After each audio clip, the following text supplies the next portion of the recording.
Hello दोस्तों, स्वागत है आपका अपने यूट्यूब चैनल अंबुज पाठशाला में।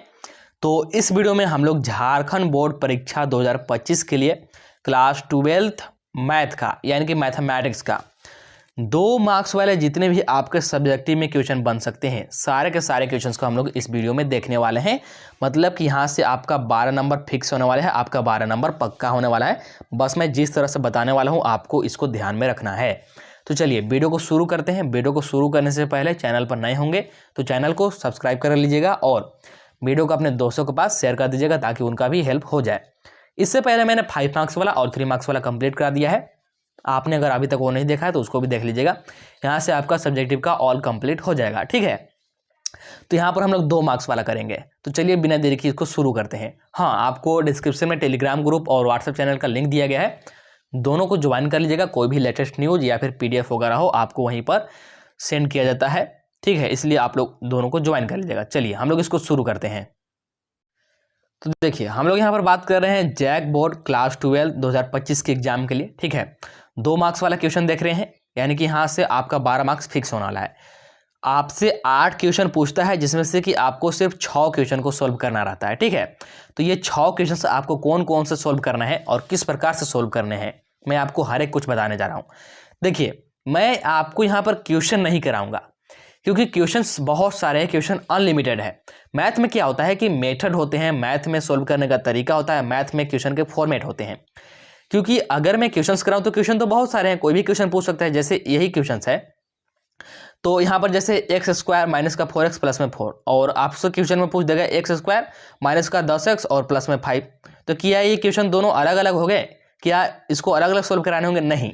आपको मैं अगर इसको सोल्व करने का तरीका बता दूं, फॉर्मेट बता दूं कि इस तरह का कोई भी क्वेश्चन पूछ दे तो आपको कैसे सोल्व करना है, तो फिर ऐसे कितने भी क्वेश्चन आए कुछ भी चेंज करके दे आप लोग बना सकते हैं। मतलब कि मैथ में वैल्यू चेंज करके क्वेश्चन आता रहता है, मैथ में सेम क्वेश्चन नहीं आता है, वैल्यू को चेंज करके पूछता है। तो मैं आपको यहाँ पर फॉर्मेट ही करा दूंगा जिससे कि आपको कोई यहाँ पर मतलब कि प्रॉब्लम नहीं होगा और आप लोग इजीली सारे क्वेश्चंस को सॉल्व कर पाएंगे। तो चलिए देखिएगा आपको कौन कौन सा क्वेश्चन को सॉल्व करना है और कैसे सॉल्व करना है। सबसे पहले आपको क्वेश्चन नंबर 31 को ही सॉल्व करना है, जहां से कि आपका सब्जेक्टिव स्टार्ट होता है। तो क्वेश्चन नंबर 31 को सबसे पहले आपको सॉल्व करना है, जिसमें कि आपसे क्या पूछता है, आपको एफ दे देगा। एफ का वैल्यू कुछ भी हो सकता है, इसको चेंज कर देगा एग्जाम में, सेम वैल्यू नहीं रहेगा, मैं आपको पहले ही बता देता हूँ। और आपसे बोलेगा f(1) निकालने के लिए, या फिर बोल सकता है f(2) निकालिए, या फिर f(5) निकालिए, या फिर यहीं पर आपको बोल देगा कि क्या बोल सकते हैं फोग निकालिए, ठीक है, फोग x निकालिए, या फिर फोग ऑफ 1 निकालिए, कुछ भी पूछ सकता है। लेकिन जो मैं तरीका बताने वाला हूँ तरीका वही रहेगा, सोल्व करने का सेम मेथड रहेगा। आप लोग मेथड को समझिएगा ना कि क्वेश्चन को, ठीक है। देखिए कुछ भी पूछे, f(1) पूछे, f(2) पूछे, f(3) पूछे, आपको निकाल लेना है f(x). क्या निकालना है? f(x). और f(x) कैसे निकालेंगे? तो यहाँ पर लिखेंगे f(x) is equal to f of, यहाँ पर जो ये ब्रैकेट आ गया ये ऑफ के लिए ब्रैकेट आया है और हमारा बच गया f(x), तो यहाँ पर लिख देंगे f(x). समझ में आया आपको कैसे किया मैंने? f of x is equal to आ जाएगा f और ऑफ के जगह पर ये ब्रैकेट और बच गया f(x), तो यहाँ पर लिख देंगे f(x) को। अब यहाँ पर देखिए f ऑफ अंदर हमारा है f(x) और f(x) का हमको वैल्यू दिया है, तो इस f(x) के जगह पर इस वैल्यू को आप लोग पुट कीजिए। यहाँ पर मैंने रख भी दिया, समझ में आया आपको? इस f(x) जगह पर मैंने क्या किया, इस वैल्यू को पुट कर दिया यहाँ पर। अब ये ओवरऑल हमारा पूरा f(x) बन गया। क्या बन गया? ये ओवरऑल हमारा पूरा f(x) बन गया। ये f और ये हमारा पूरा x, ये f ये हमारा पूरा x। तो अब क्या करेंगे, ये हमारा f(x) है, क्या है? ये हमारा f(x) है। तो f(x) है तो f(x) का मान तो हमको यहाँ पर दिया है, मतलब कि इस वैल्यू को उठा करके इसमें आप पुट करेंगे, यानी कि x के जगह पर इसको रखेंगे। तो x के जगह पर इसको रख दिया और यहाँ पर स्क्वायर था तो स्क्वायर, माइनस का साइन और यहाँ पर 5, x के जगह पर फिर से ये रख दिया और प्लस में 4। कुछ नहीं कीजिए, अब इसको कैलकुलेशन कर लीजिए, क्योंकि मैं यहाँ पर कैलकुलेशन तो बताने वाला हूँ नहीं, सिर्फ मैं आपको फॉर्मेट बता रहा हूँ, तरीका बताने वाला हूँ। तो एक तो 2 नंबर वाला कंप्लीट हो गया। इसके बाद आपको 32 नंबर वाला स्किप कर देना है। यदि आपको आता है बनाने तो फिर आप लोग बना लीजिएगा। अगर आपको 32 नंबर वाला अच्छा लग रहा है तो मैं अपने अकॉर्डिंग बता रहा हूँ कि कौन सा आपको इजी पड़ सकता है। अगर आपको लगता है कि आपको वही इजी पड़ रहा है तो फिर आप लोग उसको बना लीजिएगा। फिलहाल आप लोग क्या कीजिएगा कि 33 नंबर वाला क्वेश्चन को डायरेक्टली सोल्व कीजिएगा, जिसमें कि आपको क्या मतलब पूछेगा, आपको दे देगा tan inverse 2/3 plus sin inverse 3/5 is equal to tan inverse 17/6 और इसको बोलेगा प्रूव करने के लिए, मतलब कि इसके इक्वल ये है, इसको आप लोग प्रूव कीजिए। अब वहाँ पर आपको वैल्यू चेंज करके दे सकता है, जैसे यहाँ पर 2/3 है तो वहाँ पर 5/6 दे सकता है, या फिर कुछ और करके दे सकता है, लेकिन रहेगा ऐसा ही क्वेश्चन, ठीक है। और आपसे प्रूव करने के लिए ही बोलेगा। तो इसमें आपको क्या करना होगा, स्टेप 1 आप लोग वहाँ स्टेप नहीं लिखेगा, ये स्टेप मैंने आपको समझाने के लिए लिखे हैं। स्टेप 1 सबसे पहले आपको फॉर्मूला पता होना चाहिए, क्या कि tan इनवर्स x प्लस में tan inverse y is equal to होता है tan inverse x plus Y upon में 1 माइनस एक्स वाई, ये होता है फार्मूला, ठीक है। इस फार्मूला को याद रखना है, इसी फार्मूला के अनुसार ये सोल्व होगा। अब स्टेप 2 में कुछ नहीं करना है, ये हमारा है लेफ्ट हैंड साइड, ये जो हमारा है ये हमारा लेफ्ट हैंड साइड है, तो यहाँ से शुरू कीजिए और tan इनवर्स x प्लस में tan इनवर्स y लगाइएगा। अब यहाँ पर ध्यान दीजिए कि यहाँ पर ये तो साइन में है, साइन इनवर्स 3/5 दिया है, और यहाँ पर फॉर्मूला तो tan में है, तो कुछ नहीं, इसको tan में कन्वर्ट कर लीजिए। tan में कन्वर्ट करना तो आपको आता होगा, ट्रायंगल बनाएंगे, ठीक है, ये वाला ट्रायंगल बनाएंगे, ट्रायंगल, और ट्रायंगल से यहाँ पर ये जैसे साइन क्या होता है, साइन होता है लंब बटे कर्ण, यानी कि लंब और कर्ण, तो ये आधार हम लोग निकाल लेंगे। आधार निकाल करके क्या करेंगे, इसको हम लोग कन्वर्ट कर लेंगे tan में। tan में कन्वर्ट करने के बाद हमारा फॉर्मेट में आ जाएगा, इसके बाद फॉर्मूला लगा देंगे, सोल्व करेंगे, डायरेक्टली यही हमको मिलेगा, मतलब कि जो यहाँ पर राइट हैंड साइड में है ये वाला यही मिलेगा, ठीक है। तो बस हो गया आपका ये भी सोल्व, कुछ नहीं करना है, इसमें भी समझ में आ गया होगा तरीका। इसके बाद देखिए अगला आपको सोल्व करना है 34 नंबर वाला क्वेश्चन को। कौन सा? 34 नंबर वाला क्वेश्चन को। इसमें आपको क्या बोलेगा, एक आपको डिटर्मिनेंट दे देगा, क्या दे देगा, एक आपको डिटर्मिनेंट दे देगा कुछ इस तरह से, और आपसे बोलेगा फाइंड माइनर एंड कोफैक्टर, यानी कि माइनर और कोफैक्टर आपको निकालना है, ठीक है। माइनर और कोफैक्टर आपको निकालने के लिए बोलेगा, वो भी किसका, तो किसी का भी बोल सकता है, इस 6 का निकालिए, 5 का निकालिए, 2 का निकालिए, 9 का निकालिए, 8 का निकालिए, मतलब किसी भी एलिमेंट का पूछ सकता है, ये फिक्स नहीं है। जैसे यहाँ पर मैंने क्वेश्चन में एग्जाम्पल के लिए लिया है कि इस 6 का निकालिए, ठीक है। तो आप लोग यहाँ पर तरीका को समझिएगा कि कैसे इसको सोल्व करना होता है, क्या हमारा यहाँ पर रणनीति होना चाहिए, ठीक है। तो देखिए, तो सबसे पहले हम लोग निकालेंगे माइनर्स, ठीक है। तो जिसका भी माइनर्स पूछे तो डायरेक्टली हम लोग लिख सकते हैं कि माइनर्स ऑफ 6, या फिर इसका पोजीशन लिख सकते हैं कि ये किस पोजीशन पर है, तो लिख सकते हैं M23, ठीक है, यानी कि ये दूसरे तीसरे नंबर पे है, ठीक है। यहाँ पर कॉलम और रो को हम लोग लिखते हैं, ठीक, कॉलम और रो को लिख सकते हैं। अब देखिए, जिसका भी पूछे उस पर आप लोग क्या कीजिए कि एक बार के लिए पेंसिल से क्रॉस लगा दीजिएगा, पेंसिल लेके जाइएगा ना, इस पर एक बार के लिए क्रॉस लगा दीजिएगा, ऐसे क्रॉस लगाइए 6 पे। हमने 6 पर दोनों तरह से क्रॉस लगा दिया है, यानी कि रो के अकॉर्डिंग भी और कॉलम के अकॉर्डिंग भी। अब जो बच गया इसको लिख लीजिए, जैसे 1,2 बच गया तो 1,2 लिख दिए, और 7,8 बच गया तो 7,8 लिख दिए, बस। अब आप लोग चाहे तो इसको इरेज कर सकते हैं, पेंसिल से आपको इस पर क्रॉस लगाना, ठीक है। ये बेहतर तरीका होता है, आप लोग कंफ्यूज नहीं होइएगा। अब कुछ नहीं करना है, क्रॉस मल्टीप्लाई कर लीजिए, क्रॉस मल्टीप्लाई कर लीजिए, बस आपका निकल गया। यहाँ पर आपका माइनस निकल गया, तो अब आपको निकालना है कोफैक्टर।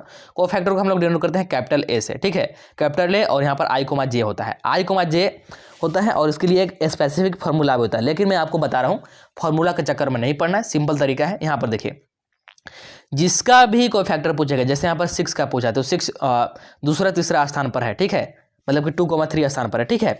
तो इसको जोड़िए तो क्या आ रहा है यहाँ पर, ये मतलब आपका बीसम आएगा, 2 और 3 को जोड़ेंगे तो 5 आएगा, तो बीसम आएगा। तो कुछ नहीं कीजिएगा, जो भी आपका माइनस आया ना उसका सिर्फ माइनस लगा दीजिए, उसका माइनस लगा दीजिए, आपको आंसर मिलेगा। अगर यही अगर कोफैक्टर निकाला था, मान लीजिए किसका भी मान लीजिए, और उसका जो पोजीशन था 2 था, ठीक है, 2 पोजीशन था, तो फिर यहाँ पर इसको जोड़ने पर प्लस आता, तो फिर एज इट इज जो आपका माइनस है वही आपका कोफैक्टर रहेगा। इस बात को ध्यान रखिएगा, ये मैं आपको बहुत ही बढ़िया तरीका बता रहा हूँ, इसमें आपका टाइम बहुत ज़्यादा बचेगा। चलिए, तो ये भी आपका कंप्लीट हो गया। इसके बाद आपको अगला सॉल्व करना है 35 नंबर वाला के। कौन सा? 35 नंबर वाले को।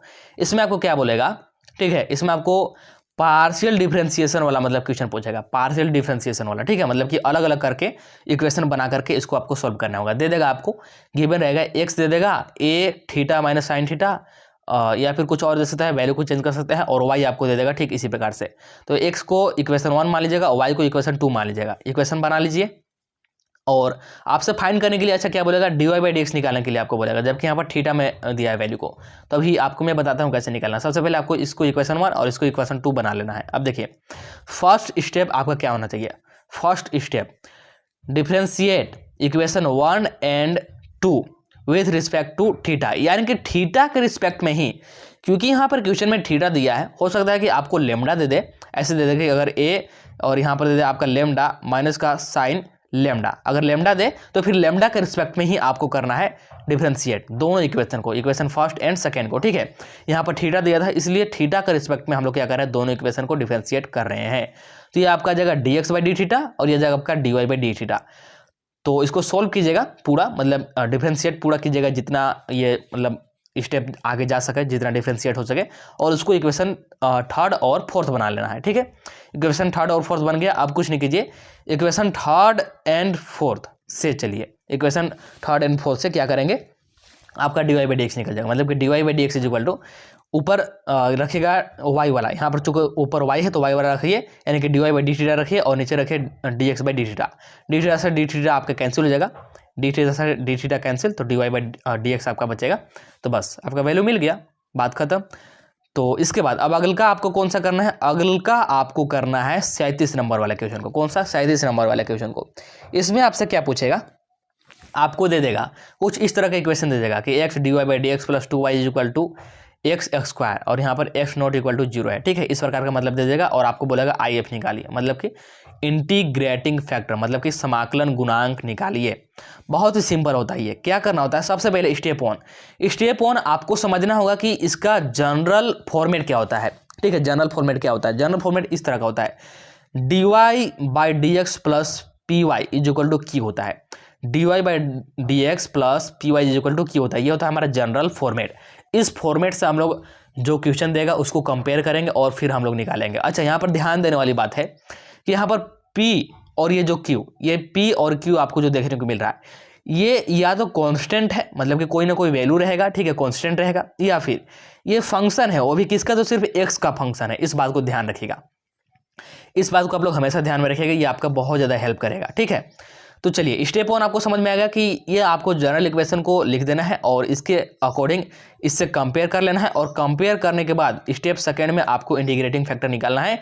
इंटीग्रेटिंग फैक्टर का फॉर्मूला होता है IF इज इक्वल टू ई, और यहाँ पर ई के पावर में आपका इंटीग्रेशन होगा पी डी एक्स का। पी कौन सा है, तो पी यही है जो वाई का गुणांक है, जो वाई का गुणांक है यही हमारा पी है। तो इसी पी का क्या करेंगे, इंटीग्रेशन करेंगे, वो भी ई के पावर में। तो यही हो गया हमारा इंटीग्रेटिंग फैक्टर, यानी कि समाकलन गुणांक। तो देखिए 2 मार्क्स वाले में मैंने आपको 5 क्वेश्चन यहाँ पर बताए कि कौन कौन से आपको 5 क्वेश्चन करने हैं। इसके बाद 3 क्वेश्चन आपके पास और बचते हैं, तो 3 में से जो भी आपको एक इजी लगे वो आप लोग खुद से कर लीजिएगा। ठीक है, क्योंकि कोई भी आप लोग कर सकते हैं, मैं यहाँ पर आपको एक नहीं बता रहा हूँ। तो मैंने 5 मार्क्स वाला भी कंप्लीट करा दिया, 3 मार्क्स वाला भी कंप्लीट करा दिया, और 2 मार्क्स वाला भी कंप्लीट करा दिया। बच गया आपका ऑब्जेक्टिव। तो ट्राई करूंगा कि आपको ऑब्जेक्टिव सुबह सुबह तक करा दूं। तो चलिए अब मिलते हैं अगला वीडियो में। आप लोग वीडियो को लाइक कर दीजिएगा और चैनल को सब्सक्राइब करके जरूर रख लीजिएगा।